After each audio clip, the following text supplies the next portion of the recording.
ఇంకా అవతలగానే ఉండాలి కదా. ఏం చెప్పు కూర్చో ఇక్కడ. ఏం చెప్పు ఏం చేస్తారు? ఎందుకు ఇట్లా మత మార్పిడి చేస్తున్నారు మీరు? మార్పిడి ఏం లేదు చెప్పండి. ఎవరు ఏం చేస్తారు? ఇది ఒక నిమిషం మా బుక్ ఇవ్వండి.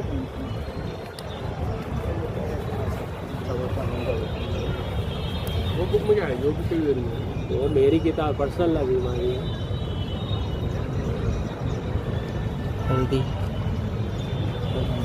నీకు ఇష్టం ఉంటే వినొచ్చు, లేదు బాబు అది వెళ్ళొచ్చు. మా మాటలు చెప్తున్నాం అంతే. చెప్పాల్సిన అవసరం ఏముంది? మా ఇష్టం మేము చెప్పిన మీరు తిగతిగా మాట్లాడుతాం. పొద్దున ఇంటి నకలు చేస్తున్నా దిమాకి మాకు ఏం చెప్తున్నావు మనం ఏం చెప్తున్నాడా? మా ఇష్టం చెప్తాం. ఇండియాలో చెప్పేది చెప్తాం అంతే. ఇండియా కదా, ఇండియా కదా, ఇండియా. ఏం చేస్తావు? భారత్ మాతకు జయను. ఏం చేస్తావు? భారత్ మాతకు జయను. పోరా ఇంటికి పో. భారత్ మాతకు జయను. ఇండియాలో ఉన్నావు అనుమల అంటామా నీకు ఎందుకు? నీకు నువ్వు ఎవరు చెప్పని వచ్చి ఎవరు చెప్పు చెప్పండి. నువ్వు పక్కకి పా. డ్రామాలు చేస్తావు వచ్చి బాబుగా మారుతున్నావు వాళ్ళపా. జరుగు. ఏం జరుగు?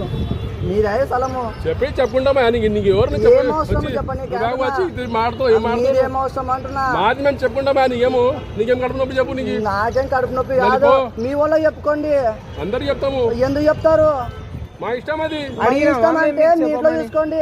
నువ్వు ఎవరు చెప్పని వచ్చి నువ్వు ఎవరు బాబు ఏం చెప్పు? మత మార్పిడి చేయకూడదు. ఎవరికి చేస్తాను మత మార్పిచ్చో టికెట్గా మాట్లాడుతావు బాబు వచ్చి మనుషులకి. అది మేము చెప్పుకుని వచ్చినాం మేడం అంతే. ఇష్టం ఉంటే వినవు లేదు వెళ్ళిపో అంతే. ఇదేమా వచ్చి బాబు మా మీద ఏమైనా తినిపిస్తున్నావు, మాకు ఏమైనా ఇస్తున్నావా? మీకు చెప్తున్నా మేము అంతే. నీ ఇష్టం ఉంటే ఈయన వచ్చి వెళ్ళిపోవాలి అంతే. వేరే మాటలు మాట్లాడకూడదు. వల్ల కాదు. ఏమో వల్ల ఏం చేస్తావు? ఏం చేస్తా? మనం ఏం చేస్తా? చెప్పడం నీ ఇష్టం అయినప్పుడు మేము క్వశ్చన్ చేయడం మా ఇష్టం. ఏం క్వశ్చన్? సరే ఏం క్వశ్చన్? జై భారత్ మాతకి జయను. సరే చెప్తాం. ఏం చెప్తావు? చెప్తాను చెప్పు. నోట్లో నుంచి అను ఇంట